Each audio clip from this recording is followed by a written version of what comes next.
नमस्कार विद्यार्थी मित्रांनो, कोविड-19च्या या सद्यस्थितीत आपल्या शाळा बंद असल्या तरी आपले शिक्षण चालूच आहे आणि त्याच अनुषंगाने बृहन्मुंबई महानगरपालिका शिक्षण विभाग व्हर्च्युअल ट्रेनिंग सेंटरच्या माध्यमातून व्हिडिओ थ्रू आपण आज भेटणार आहोत. मी निलिमा कदम, आपली व्हर्च्युअल शिक्षिका. आजचा विषय आपण बघणार आहोत इयत्ता 8वी स्टँडर्ड 8 फोर्स अँड प्रेशर, बल व दाब या पाठाचा काही भाग बघणार आहोत. विद्यार्थी मित्रांनो, बल म्हणजे काय? या बलामुळे वस्तूमध्ये होणारे परिणाम कोणकोणते आहेत तेही आपण बघितलं. स्थिर वस्तूवर जर बल कार्य करत नसेल तर ती वस्तू स्थिरच राहते. उदाहरणार्थ, एखाद्या टेबलवर आपण पुस्तक ठेवले तर ते पुस्तक त्याच ठिकाणी राहणार आहे. या उलट एखादा चेंडू ज्यावेळी टोलवल्यानंतर त्याला जर थांबवले नाही तर तो चेंडू तसाच पुढे त्याच वेगाने जात राहणार आहे. म्हणजेच गतिमान वस्तूवर बल कार्यरत नसेल तर ती वस्तू त्याच वेगाने त्याच दिशेने सतत पुढे जात राहते. वस्तूच्या एकमेकांशी आलेल्या थेट संपर्कामुळे प्रयुक्त झालेल्या बलाला संपर्क बल असे म्हणतात. ज्या वेळेला आपल्याला एखादी वस्तू एका ठिकाणाहून दुसऱ्या ठिकाणी न्यायची असते, आपण संपर्क बलाच्या सहाय्याने त्या वस्तूमध्ये बदल घडवून आणतो, एका ठिकाणाहून दुसऱ्या ठिकाणी नेतो. असंपर्क बल म्हणजे झाडावरून पडणारे फळ. गुरुत्वीय बल हे असंपर्क बल होय. तसेच संतुलित बल, असंतुलित बल हेही आपण बघितलेलं आहे. एखाद्या वस्तूवर एकापेक्षा अधिक बले प्रयुक्त होत असतील तर त्या वस्तूवर होणारा परिणाम हा त्यावर प्रयुक्त अशा निव्वळ बलामुळे होत असतो आणि बल ही सदिश राशी आहे. पुढचा आपण भाग बघणार आहोत जडत्व म्हणजे काय. What is inertia? बालमित्रांनो, the tendency of an object to remain in its existing state is called its inertia. Just look at this experiment and you can try it at your home. एक glass घ्यायचा आहे. त्या ग्लासवर असा एक पुठ्ठा ठेवायचा आणि त्या पुठ्ठ्यावर एक नाणं ठेवा. Okay, take a glass, take a piece of cardboard and place it on the glass. Put a 5 rupees or 2 rupees coin on that card paper and try to push that card paper. त्या card पेपरला एक टिचकी मारा. What you will observe? बरोबर आहे, तो card paper पुढे सरकला परंतु ते नाणं ग्लासमध्येच पडलेलं आपल्याला दिसलं. Why this has been happen? कारण ते कार्ड पुढे जरी गेलं तरी ते कॉइन जे आहे ते ज्या जागी होतं त्याच जागी राहिलं, परंतु कार्ड पेपर सरकल्यामुळे ते कॉइन काय झालं, खाली ग्लासमध्ये पडलं. म्हणजेच वस्तू आहे त्या स्थितीत राहण्याची जी वस्तूची प्रवृत्ती आहे त्याला इनर्शिया असे म्हणतात. The tendency of that coin is to remain in its existing state, but there is no support, therefore it fell down.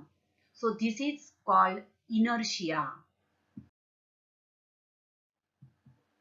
The tendency of an object to remain in its existing state is called inertia.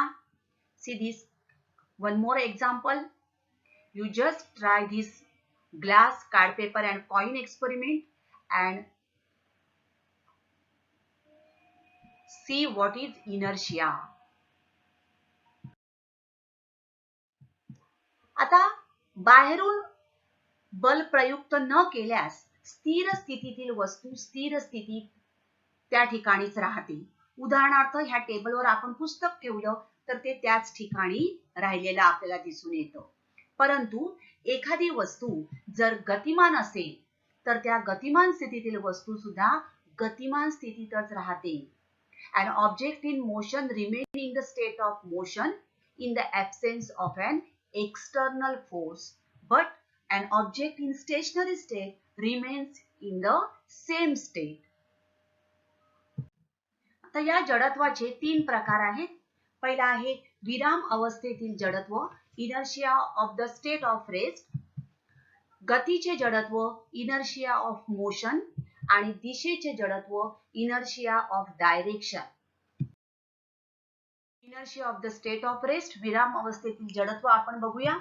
वस्तूच्या ज्या स्वाभाविक गुणधर्मामुळे ती आपल्या विराम अवस्थेत बदल करू शकत नाही त्यास विराम अवस्थेचे जडत्व असे म्हणतात. उदाहरणार्थ, या टेबलवर ठेवलेला तो बॉक्स हलवला तर बॉक्सवर असलेली वस्तू ही त्याच ठिकाणी म्हणजे तिथे राहते, ती आपली जागा बदलत नाही, परंतु बॉक्स हलवल्यामुळे ती खाली येते. आता आपण जो प्रयोग केलेला आहे तो प्रयोग सुद्धा inertia of the state of rest त्याचंच काय आहे उदाहरण आहे. त्याचबरोबर बस अचानक सुरू झाली तर बघा काय होतं, आपण मागच्या दिशेला थोडंसं ढकलले जातो. So an object in the state of rest cannot change its state of rest due to its inherent property. So when bus starts suddenly, see here, the passengers are sitting in the bus. When the bus starts suddenly, passengers fall backward because of inertia.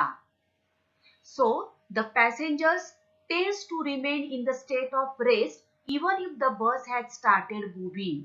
आपण स्थिर अवस्थेत असतो आणि त्यामुळे passenger स्थिर अवस्थेत आहेत, विराम अवस्थेत आहेत, त्यामुळे बसने अचानक वेग घेतल्यानंतर मागच्या बाजूला आपण थोडेसे फेकले जातो. दिस इज विराम अवस्थेतील जडत्व, inertia of state of rest.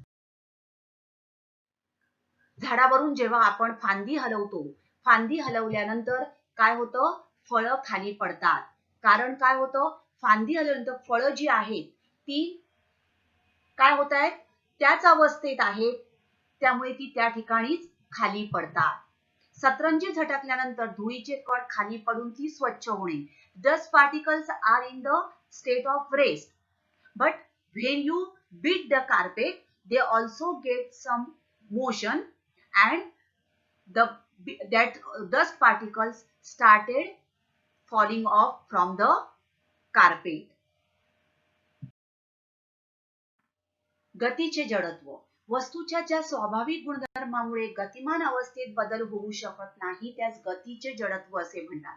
बघा, गाडी गतीमध्ये आहे, the car is in the motion, आणि त्यामुळे त्या माणसाला सुद्धा गती प्राप्त झालेली आहे आणि त्याच्या अवस्थेत बदल न झाल्यामुळे तो काय होतो, गाडी त्या वेगात असल्यामुळे खाली फेकला जातो.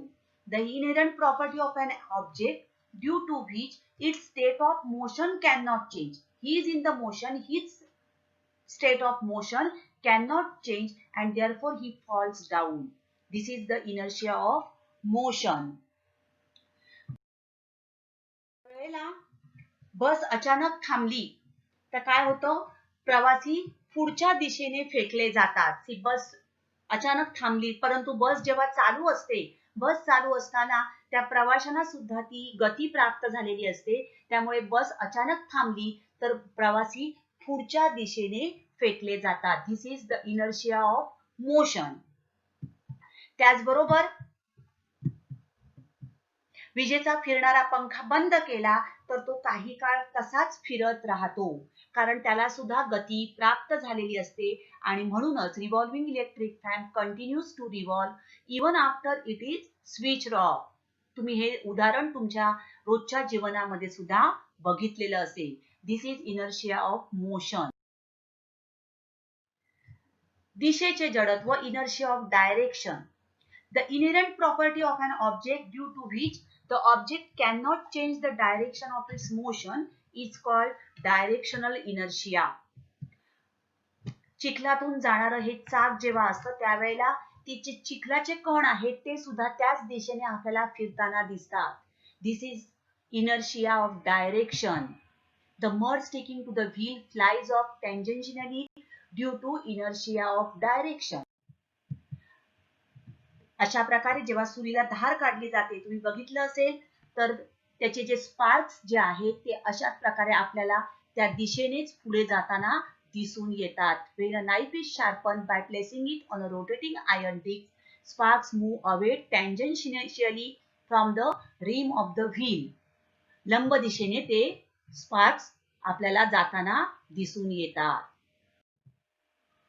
आता बऱ्याच वेळेला तुम्ही हे उदाहरण बघितलं असेल. बल लावून हवेचा दाब वाढवला जातो आणि एका ठराविक मीटर मध्ये या ठिकाणी अशा प्रकारे आपल्याकडे दाब यंत्र असतं, त्याच्या सहाय्याने तो दाब त्या व्हील मध्ये मेंटेन केला जातो.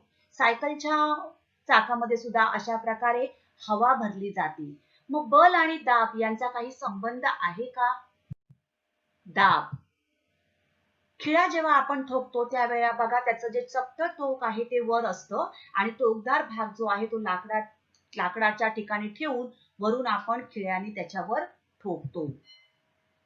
जर उलटा खिळा असा पकडला आणि आतमध्ये टोचण्याचा प्रयत्न केला तर when pressing the drawing pins or a nail into a drawing board, they get into the board easily because of that sharpened point. Okay? आता या उदाहरणात तुम्ही बघा, सेम फोर्स डिफरंट प्रेशर. या ठिकाणी आपण हा खिळ्याचं उदाहरण घेतलंय. या ठिकाणी एक वीट घेतली, एक आडवी वीट घेतली आणि एक उभी वीट घेतली. आपण सारखंच बल वापरलं, same force but different pressure. म्हणजेच एखाद्या वस्तूवर जेव्हा आपण बल लावतो त्यावेळेला तिच्यावर होणारा बलाचा परिणाम हा लावलेल्या पृष्ठभागाच्या क्षेत्रफळावर अवलंबून असतो. आपण बल सारखंच वापरलं परंतु पडणारा दाब हा वेगवेगळा असतो. When a force is applied to an object, effect produced on that object depends on the area of the surface on which the force is acting. तर दाब, what is pressure? तर एकक क्षेत्रफळावर लंब दिशेने प्रयुक्त असणाऱ्या बलाला दाब असे म्हणतात. The force exerted perpendicularly on a unit area is called pressure. दाबाचं एकक आपण बघणार आहोत. प्रेशर म्हणजेच काय, दाब म्हणजे काय, बल छेद ज्यावर बल प्रयुक्त केले आहे ते क्षेत्रफळ म्हणजे area. Force upon area is equal to pressure. दाब बरोबर बल छेद क्षेत्रफळ. बलाचे एकक आहे न्यूटन आणि क्षेत्रफळाचं एकक चौरस मीटर, मीटर वर्ग आणि म्हणून दाबाचं एसआय पद्धतीतील एकक न्यूटन प्रति मीटर वर्ग. SI unit of pressure is Newton per meter square. It is also known as Pascal. हवामानशास्त्रामध्ये दाबाचे एकक बार हे आहे आणि दाब ही अदिश राशी आहे. Pressure is a scalar quantity. आता या ठिकाणी बघा, दाब ज्या वेळेला आपण सुरीने एखादी वस्तू कापण्याचा प्रयत्न करतो त्यावेळेला सुरीला धार असेल तर आपली वस्तू खूप फाईनली चॉपिंग केली जाते, बारीक कापली जाते. मग काय होतं, sharp knife is small area. जेवढा धार जास्त असेल जेवढी सुरी तुमची शार्प असेल तेवढा या ठिकाणी क्षेत्रफळ कमी होतं, small area. Same force is applied on small area, large area. See here sharp knife. Sharp knife exerts a large pressure on the surface due to the small area of contact. See here, या ठिकाणी area खूप छोटा आहे त्यामुळे पडणारा दाब हा जास्त असतो. त्या उलट जर बघा दाब जास्त झाला जर एरिया कमी असेल, पण जर एखादी ब्लंट सुरी असेल, सुरीला धार नसेल तर काय होतं, या ठिकाणी एरिया वाढला म्हणजे सुरीचं क्षेत्रफळ त्या ठिकाणी वाढलं आणि त्यामुळे पडणारा दाब कमी होतो. So the dull knife exerts a small pressure due to large area of contact. तर if area increases, pressure reduces for the same force and if the area decreases, pressure increases for the same force. आणि याचंच उदाहरण म्हणजेच बघा, वाळवंटामध्ये उंट वाळूमध्ये सहज चालू शकतो. कारण काय होतं, तर क्षेत्रफळ वाढले की दाब कमी होतो. तर क्षेत्रफळ कमी असेल तर काय होतो, दाब वाढतो. उंटाच्या पायाचे तळवे पसरट असतात, त्यामुळे उंटाचं वजन जे आहे हे अधिक पृष्ठभागावर पडतं आणि त्यामुळे वाळूवर पडणारा दाब कमी होतो आणि उंटाचे पाय वाळूमध्ये खोलवर जात नाहीत आणि उंटाला वाळूमधून चालणं सोपंच होतं. तर विद्यार्थी मित्रांनो, आता आपण इथेच थांबणार आहोत. अशाच काही सुंदर सुंदर व्हिडिओसहित पुन्हा भेटणार आहोत पुढच्या भागात. तोपर्यंत थँक्यू. घरी राहा, सुरक्षित राहा.